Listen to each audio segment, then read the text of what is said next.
नमस्कार, मैं नरेंद्र विश्वकर्मा आप सभी का हार्दिक स्वागत करता हूं। आज हम इस वीडियो में बात करेंगे अतिथि शिक्षक से संबंधित टॉपिक पर। आज के हमारे से वीडियो का टॉपिक है गेस्ट टीचर पासवर्ड कौन सा है।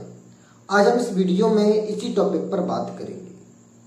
तो अतिथि शिक्षक पासवर्ड कुल 7 अंकों का होता है, जिसमें से प्रारंभ के 3 अंक अल्फाबेट अर्थात ABC आदि के होते हैं।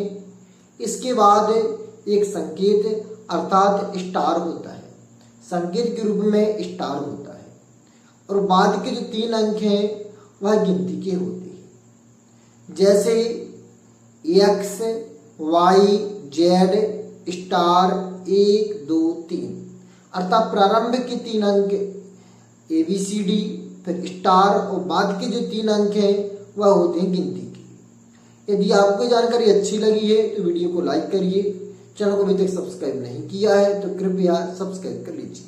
नमस्कार।